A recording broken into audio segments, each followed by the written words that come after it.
All right. Hey, well, we're live at the big one here. That the camera down at the end there. If everyone wants to wave, hello. Hey, this is Christian Buckley here for this episode of the CollabTalk podcast live, like we did last year at Comms vNext in Denver. So I'm sitting with Sherry and Sharon. So quick introductions. Sherry first. Hi, I'm Sherry Oswald. I am a Microsoft MVP, MCT, and they call me Shortcut Sherry. So love to work with people and change their tech. Hi, I'm Sharon Weaver, founder and CEO of Smarter Consulting. I am an RD, an MVP, an MCT, and I don't know, a whole bunch of other letters. Just hanging out. Yeah. Well, this is a fun topic, and I know that this is something that we've talked about, we're thinking a lot about, so we're having other conversations about it, and I thought, content creation in the age of AI, like what are we doing today? What are we thinking about doing? And so maybe let's start this way. Again, we'll go around this circle here, but talk about, without getting into how you're building content, like what are the primary types of content that you're creating right now? So we give people a sense of what we're talking about. Mine is all end user focused, and I am always trying to think of, how can I make training and learning more accessible? And the AI part of it has taken Well, away. we're not you're jumping ahead. Okay. So talking about, but it's training materials. So Training it's materials, on demand as blog well as posts, right. yeah, and videos because I do Shortcut Sherry's tips and tricks, and Right. and I get stumped sometimes. Like I don't know what to write about. I don't know what to do a video about. Yeah, get I all don't stuck. have that problem. We'll talk about that too. But yes. Okay. I think running a business, I do a lot of like Word documents, PowerPoint presentations, images, Excel spreadsheets, lots of Excel Yeah. spreadsheets. Well, it's funny too. Well, I always say that now. I will say about like with the Copilot announcements, like the coolest demos were like the Excel, the business intelligence feature stuff, which were the most smoke and mirrors done with those initial demos that were shared by Microsoft. That like there's still some of what they showed us 2 years ago that isn't actually in the product. It's like the yet, kitchen but- show where they have the pre-baked cookies, Right. and they're like, "We're gonna make all these cookies," and then they're like, "Look how wonderful they look." Yeah. From After Costco. they come out of the oven, supposedly come out of the oven 45 minutes later, but they cooked them like 3 days before. Well, that's like for the content I do. So blogging, my writing is number one. I love writing. It was my minor, creative writing in college, and just absolutely love that side of it. The storytelling aspect of that, being so long an evangelist, a tech evangelist for that, and the storytelling side of that is, it's creating all the different assets. So I started writing, my first official tech writing job was working for the company that owned, C&K Systems, owned ADT Alarms. And I was writing manuals for the hardware, for the components. So making it fit into the packaging, like all that, to walk it through in intelligence. So to try and take something that's very complex and to make it so that anybody could read it and follow that along. And that kind of instilled into me, then becoming a business analyst and project manager, taking complex things and say, how do I break this down so that it's more consumable, it's more readable. Kind of like the IKEA instruction manual that's just here's a picture, don't the hammer and Right. highlighting the letters. Here's what you need to be. These are the Probably not components the you best example because the IKEA was, the matter was like, why do I have all these extra parts and why did this not work and go together like the picture? And no, but creating that kind of content. So it's same thing, blog posts, presentations. We're here at a conference. We've all given sessions. So PowerPoint things are out there, video content, a lot of video content. The podcast we've both of you have been on this podcast before, other episodes. Yep. So there's a lot of content that's out there. So I think the biggest thing is creating content for every audience because not everybody listens to podcasts, not everybody watches videos, not everybody goes to blog posts or surfs the web, looks for content, and you have to make it multimodal so anybody can consume it the way they want to consume it. I'm amazed at how many companies or how many content creators that are out there, companies in B2B world that we live in, a lot of it, where they don't think about that multimodal. They aren't thinking about the different learning styles. Some people prefer to read. Some people we were talking about the squirrel attention span of the younger generations. But so video content that's short bits, cutting that up. Some want the long play version of that. Other people need to be able to test it, get their hands dirty, work with the technology or whatever it is. But companies that go out and say, well, we produced this and we published that out there and it just never really got any hits. Like, well, what else? What variants did you create? What other formats? What modes? And where did you publish them? Because Right. that matters too. Yeah. Yeah. So I don't know how, do you think about that with everything that you create? I do now. It's like, how can I break this up? We just had this conversation of, is this one big long blog post? I have a really fun series I want to do, but it's way too long to be one thing. But I'm also looking at how can I present this content in different ways? And is it consumable and stand alone? Can this one piece stand alone if that's all they got? Is this going to be enough for them? Or is it a teaser to something that's bigger? Maybe that's the objective. So I'm, bring you in and let me show you the rest of it. But you've got to get their interest first in the space that they are looking or normally go to. Yeah, it was really interesting as my content has moved to more functional content. And so while I do still do, more As opposed to dysfunctional well, content? as or- opposed to published content, Yeah, right? So we think right. about published content like blog posts and videos and even marketing materials. And I'm finding more and more and more that I'm doing more like, I can compete with your blog post count on emails. Yeah. Right. So you don't think about emails as content, but truthfully, anything that you're using to communicate information or ideas to people ends up being content. And I would say that I spend a significant amount of time writing emails or Teams messages that are explaining things, and then I'm attaching Word documents or PowerPoints or something to those on a pretty regular basis. And so that's turning into a heavy part of my content world as well. Well, and I'm very grateful for your newsletter that you send out like once a month, because I'm like, oh, all the stuff I didn't have time to pay attention to this month, Sharon just packaged it all up for me. Yeah. Thank you. Well, it's something that, and both of you know that I do, like on my blog, I do, I've started this like a decade ago, a monthly wrap up.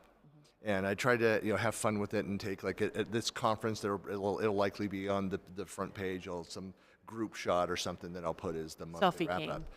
Yeah. But that started just because I needed to have like an extension to my brain for the memory reserves of what did I do the last month. And so now, I mean, it's funny, post-pandemic. And Like, just, what didn't you do in the last and, month? and the season in life that I am, it's like I forget, like, oh yeah, that conference was the first week of last month.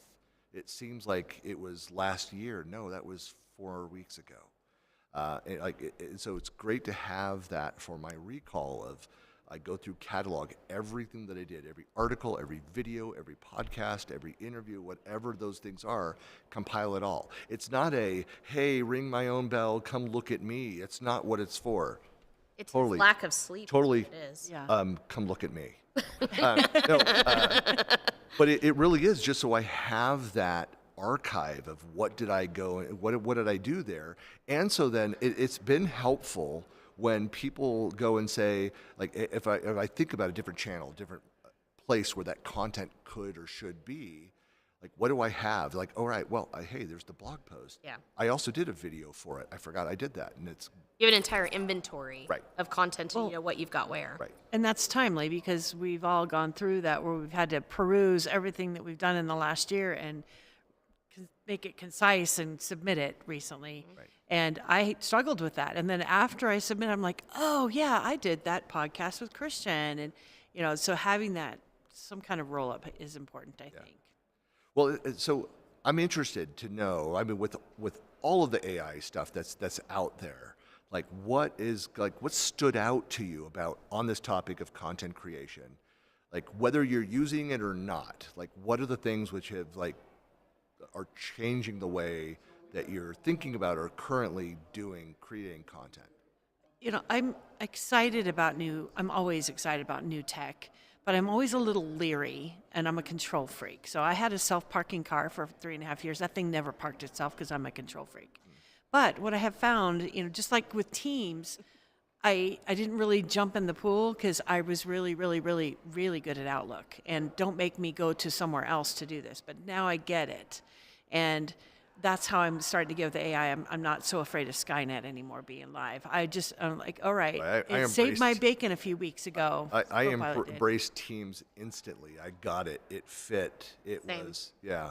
So all over. I'm like, take all of my mind and make Right. all the things for me. Just like, let's do it. Well, I always look at it from the end user perspective of, is this going to make things easier or harder for people? Or how confusing is it going to be? Or, now we've got 3 places to go. And then they threw Yammer in the pool, which is now Viva Engage. And, so I'm a little hesitant, but I'm recently in the pool for sure. And what I kind of talking about in our session yesterday, if it gets you 70% of the way there, it just saved you 70% of time. And as busy as all of us are in spurts especially, that little 70% here and there is huge Yeah. for me. Yeah. Yeah. But so we talk about a lot of different tools. Like I've shared one. You've all heard me. So I was introduced to this at TechCon 365 in Dallas last October. So somebody who was in my workshop on governance and came up and shared a good guy. I've talked to him a couple times about possibly becoming following the MVP track and stuff.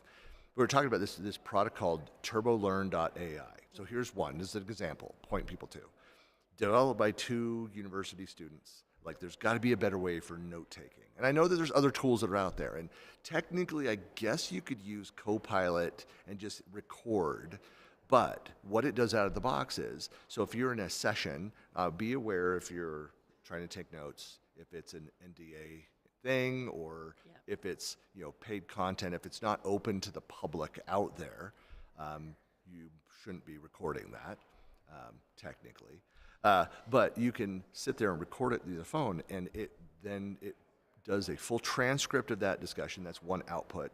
It summarizes that transcript, and it's really good at it. Of course, hallucination is a real thing. Trust but verify the content that what it pulled together. Always. But it does a great job of organizing that in very complex conversation with multiple people and audience members asking questions. It organizes all of that. It also creates quiz cards, test questions on the content because it was created by students, all that kind of stuff. But I'm finding I'm using this almost every day because you can also, in the browser version, drag YouTube videos in. So I see long play videos. I'm like, I don't have time. I've been putting this off. I put it on 2 times the speed, and they're like, I do that too, but then I'm distracted by other things that I'm trying to do. And I find again, I'm better reading some of that content than I am watching the long videos. because you can skim, you can visually skim. Right. And I can focus in what do I need to know here? I can drag a YouTube video in and it will do all of that for a video. So I'm using that with my own content. I'm doing podcast episodes where I'm interviewing the person. I'm recording it over on the side as well as through the tools. I use StreamYard. I capture it that way. I'm also using TurboLearn.ai by the speaker. And it gives me a summary, which gives me a healthy jumpstart into then the blog post for the podcast. It's improving the speed at which I can create the content. If they're live, you have to let them know they're being recorded, though. If you're in a We're session. doing We're a supposed- podcast. yeah. No. I'm just saying if Oh. if you're in if you were to attend a session today at Comms vNext where we are. Well, this is a paid event, so I would say that you have to ask permission there. Yeah. If I'm watching a person who's You can't just turn your lecturing- phone on under the table, and that's not Right. cool. I just wanted to Right. put that out Yeah, there. it's not cool. And highly illegal. Yeah. If it's a public place, anyway. There's some gray areas, Letting around people that. know that you're recording them. Yes, just is always the definitely crazy- preferred. Rule of thumb, and I don't always release my slides either. It's kind of the same Right. thing. It's like this is proprietary stuff that I plan on building into other things. I'm going to take this and make it a blog post or whatever. So I don't want to necessarily give away my slides. what's kind of a sideways topic too is that I know there's some speakers, Sue Hanley, good friend of all of ours too, that really said this. Look, I have this content. I go out and consult for it, or I'm doing these events that it's part of for the event. But if you're not at the events, I do not publish my slides. Yeah. Because that's the privilege of come to the conference that with a paid conference to do it. I'm not giving out that content free. Well, and I've kind of adopted her philosophy because she puts one picture up and talks to it for 5 minutes. instead of putting all of her bullet points. So since she's really not giving up the ghost, you get you have to Yeah. remember what she was talking about with that picture. Do you do that, Sharon? Do you I like do that. minimal thing? So Yeah, I do that. again, being she's a my written word, muse. She's my so inspiration. I have a problem with that. Like where I do I create my slides with in mind, like I want people to be able to download this and have all the information they need. I do talking points and like public links and references so that people can find them later. I definitely I make my presentations so that they are referenceable, but I don't put all my IP into Right. the Right. deck. So it's kind of like a mixed thing. Yeah. So Don't get all my corny jokes in the slide notes. I'm just saying. Yeah. but speaking of like all those cool things that we can do now in content, is that I find that for these AI tools, I'm kind of dividing into two different camps. I've got the personal things that I do for me, kind of like for fun and to enjoy it. And part of it is like you guys, I like new tech, so I like trying out new things. And then I see where can it fit into my life, especially into my work life. And I really have found that I use Copilot day to day in generating Word docs, generating PowerPoint presentations, helping with Help with Excel, clean up emails. emails, Stuff. It's yes, fantastic. writing emails, things like that. So Copilot's been great for those day-to-day functional tasks. But then we get on the personal side, and you're saying, the TurboLearn is really cool. I definitely use ChatGPT for a lot of fun things. It helps me just like process, and it can create great images, and you can kind of do some neat things with it. But there's a lot of other fun new tools that are really out there that I'm really, really You created your action figure yet? yes. Because mine, I can't get it to look like me. You Really? don't know what we're talking about. It's like there's this. Did you thing upload going a on. photo? Yeah. I did. There's a whole prompt that it creates Right. a little like suction package. Like it's an plastic action package, figure. Action Yeah, it's Right, an it's an action action figure. figure. Yeah. And it looks, some of them look so good. I can't get mine to look like. Zoe Wilson's is straight on, and Oh, I know. Sarah Fennes was straight on, Yeah. even with her lanyard and everything. I'm trying to figure out how they got that detailed. Yeah. I did one for my in-laws. It's all about prompts, Sherry. It's all about prompts. I know. But it looked exactly like my mother-in-law, but didn't look like my father-in-law. And I just Kevin was like, Jim, you're just too generic looking. So sorry. But no, I mean, there's a lot of great, other tools. Yeah, I mean, constantly playing with. I'm looking at, like, I'm using StreamYard, which is twice as expensive as the two fully functional competitors, but it does some stuff that is, I mean, it's still a bargain because of all the other stuff it does. But I'm always looking at those new tools. I'm always looking at, we were talking about Audiate. Explain for folks that don't know what Audiate is. Oh, I'm a TechSmith junkie, I have to admit. So Audiate saves my life. What used to take me an hour to edit takes me about 10 minutes. Let's say first, like so TechSmith, so I'm a Camtasia guy for all my video Yeah. editing. Like a long time, I love Camtasia. I was just Snagit. Love Snagit. I love Yeah, all Snagit about and stuff. Snagit. Right. So Snagit, Camtasia, and Audiate. Like I was just trying to hear from my laptop, trying to do a Microsoft video. So Clipchamp editing the video. Very frustrated by the lack of features. It's just a simple tool Yeah. compared to what I have in the setup. it's in- part of a suite, and it's not what they do. With TechSmith, it's what they do. So Right. they're going to be better, right? So, but anyway, so they have this product called Audiate. Yes.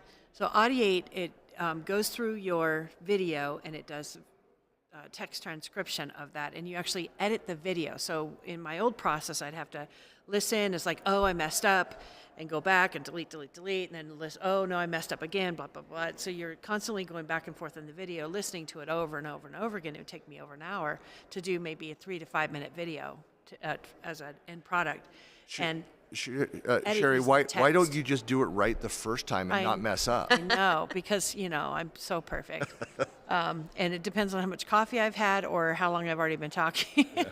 But being able to edit from the text, and you have, from working at LinkedIn Learning, they train you. They're like, you have a phrase, so it's always rephrase. So I always look for a rephrase, and then I edit backwards because I know everything before rephrase was garbage until I see the same phrase again, and I'm like, okay, this is all trash, and then it edits the video and syncs it back into Camtasia. So there's no more of that. So you have no idea that you removed 30 seconds Yeah. in the video. The AI smooths it over. Yep. So you can edit the text for a video, and then it fills it in. Or if you got a word wrong, you can type the new word in, and it will morph it, make it look like you said that word. Yep. Yeah, Can and you then do it a whole also takes sentence? out the ums and the uhs, and, Oh, and yeah. yeah, you can actually insert an entire script, and it will.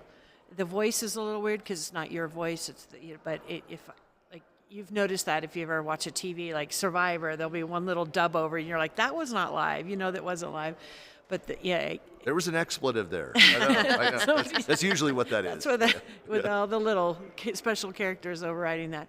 But yeah, it's absolutely an amazing tool. And I just recently did a completely AI generated. So now you can have voices and avatars. I had ChatGPT create the script for me. I brought it in. I said, I want this person to say this, I want this person to say this, and gave them a voice and an avatar, and it did a whole Teams meeting kind of simulation. It's a little creepy. You can tell it's AI, Yeah. but that would have taken, I would have had, hey, Sharon, Christian, I want to do this fake meeting. Having to coordinate with that with somebody wouldn't have been helpful. Yeah. So just for something that was for a demonstration that I needed to do for my session, it was really, really helpful to be able to do that and have it be an actual video. Yeah, no, Sharon, I know because you just showed us like the latest thing around it. So talk about some of what you've been experimenting with. Yeah, so there's this new tool called it's called HeyGen, which is similar to Audiate. But the cool thing about HeyGen is that you can do a voice profile, you can do an avatar profile, and you can have different looks. And essentially, you can create a digital clone of yourself, and then you can feed it a transcript, and it will deliver whatever content it is that you've created for it. And much like Audiate, you don't really know that it's a transcript based. You think it's a live person. And I mean, I think you have to be careful. This is, we start talking about AI ethics and responsibilities around Audiate's this kind of going stuff. there, but they're trying to get all the security in place to make sure that you can't take my voice or my avatar and then imitate me somehow to. But I do think it's super cool that, especially for people like us, like you said, we're super busy. I don't often have time to sit down and do a bazillion recordings, especially if I make mistakes. Yeah. And so this allows me to potentially do things that maybe I'm going to have to do a lot of, but they're very short, they're very quick, they're very easy to update with the transcript. I think it's going to make a big difference in some of that time. Yeah. I love that it also scrubs out the ums, the uhs, and I have this thing where I talk, and I go, I hate that. I hate listening to that back. And it takes all those out. So I know with all these tools, and you kind of mentioned briefly on you said the word ethics, so now we're going to talk about that aspect of it. This is an important question where I was in an argument with somebody around marketing and advertising. Argument or an avid discussion? It was their position. So yeah, I would say it was just a very passionate discussion around the technology, but around the ethics of do you care that an article that you're reading was generated like 2/3 of it or more by AI, or does it have to be 100% written by a human for it to be good quality content? Like, what are your thoughts on that? I think, first of all, I don't care any more than if you use a calculator to do your math than if you write If it the by math hand. is correct, right. What this is where you have to get into deep conversations about where did the content come from, how was it sourced, was the engine, how is the engine, modeled so that is it capable of copying other people's work? Right. Are we able to go back and trace where that information came from, that type of thing, versus is it originally generated content? And if it's originally generated content, frankly, at the end of the day, as long as I get what I need out of it, I really don't care as long as it's ethically sourced, right? Yeah. And then I just like the copying and salmon we pasting. had for dinner. Yeah. Ethically sourced. Yeah. So taking that content and copying and pasting it, I don't have, and you can tell when that happens. Yes. But you've got to add the nuances, the personality, and the whole trust but verify. Not just trust, but expound on it. Put more into it than just what was spit out for you. But again, if it gets me 70% of the way there and I just have to add my nuances, my knowledge, and my personality into it, then I get more done. And we were talking earlier about keeping up with the speed of tech.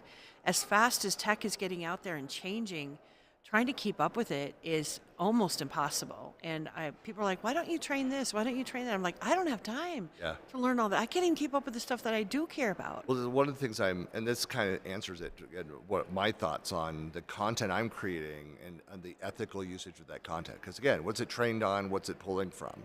and how we use those tools. And that's what I want to talk about next, like how to properly use and how we're using those. But one of the things I was so excited about with the, the web versus the on-prem or the enterprise, within behind the firewall use of technology. So like Copilot was going and creating, accessing and training on my content for my usage. So I write, everything I write, there's a copy of it that's in OneNote and has been for the last 20 years.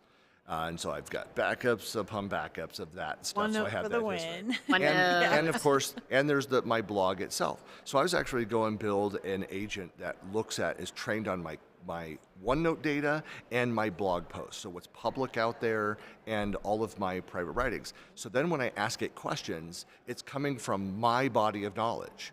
So, I almost want to have we were joking last night about how, AI interface, Copilot, you need to be able to build and have the max headroom. Hey kids, max headroom, look it up. But the max headroom interface. We're of an age. Yeah, we're of an age.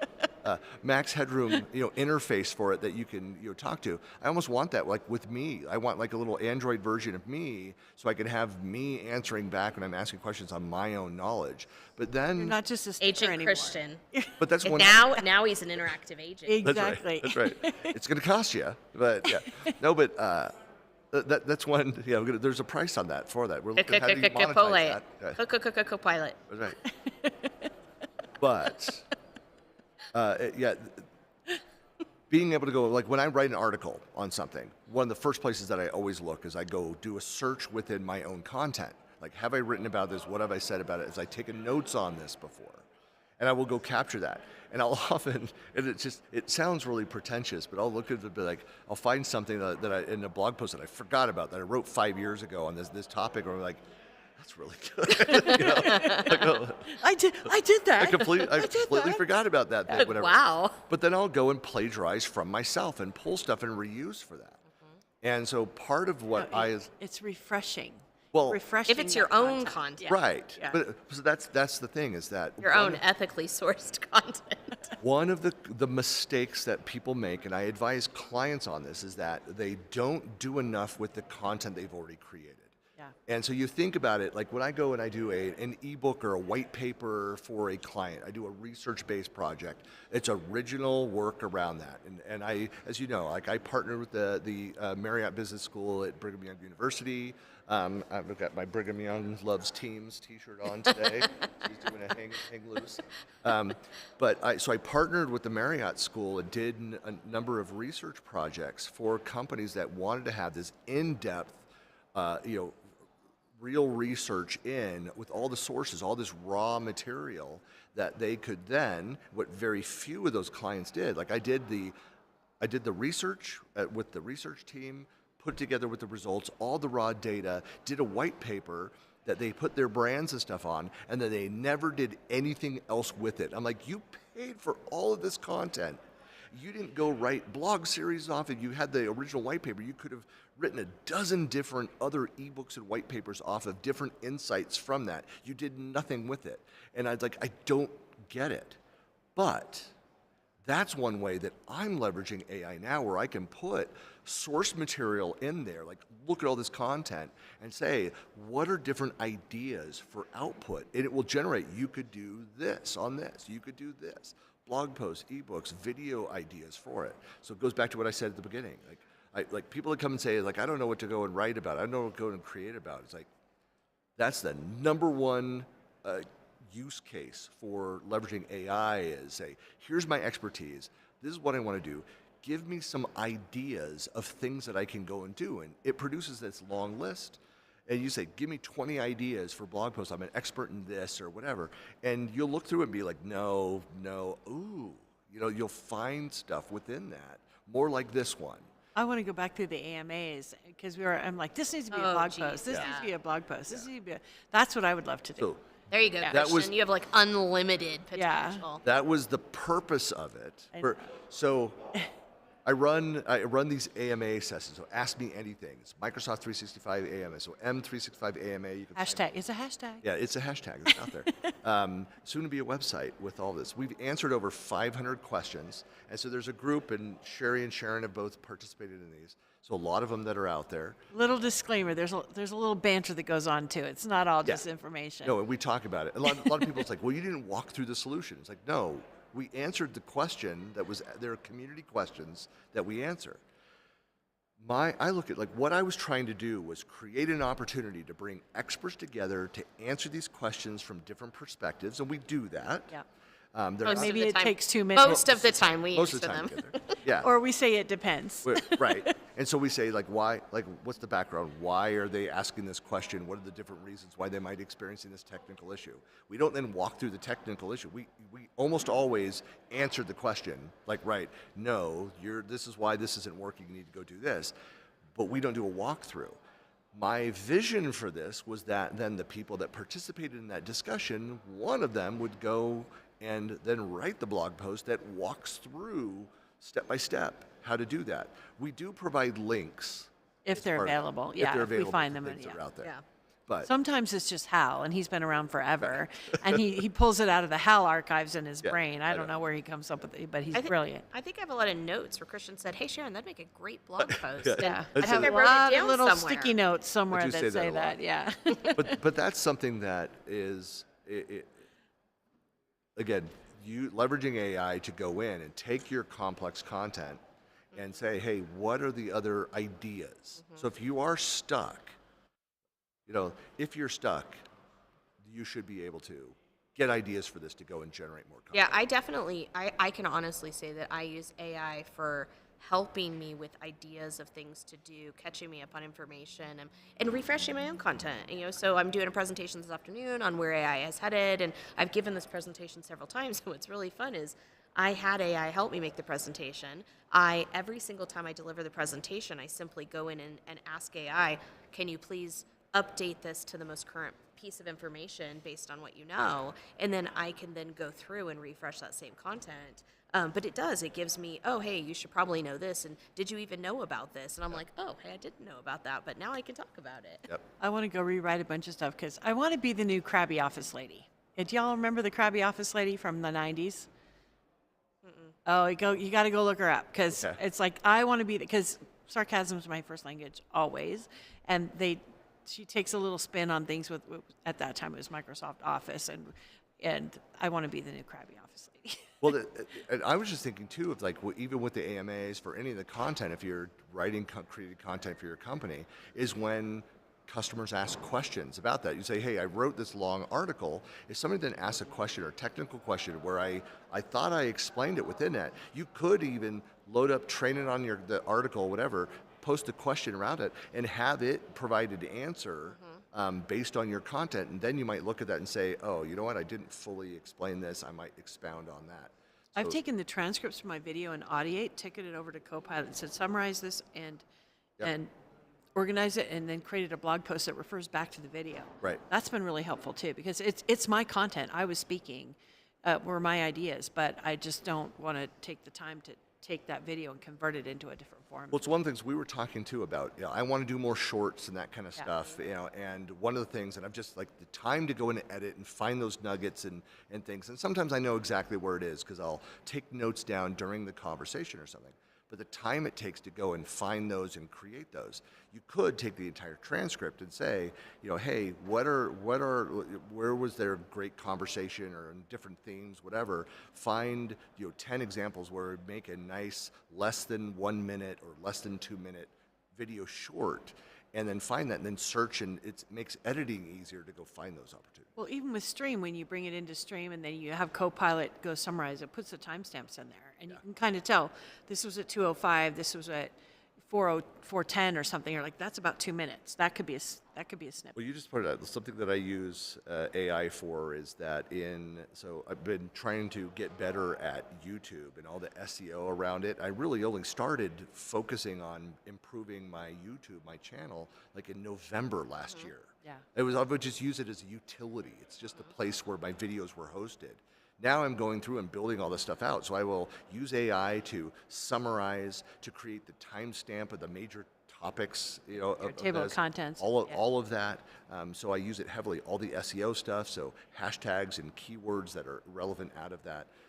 And so it took something that was painful to do and has sped that up dramatically. I want to be you when I grow up. I I don't know how you have time for all this stuff. I don't know either.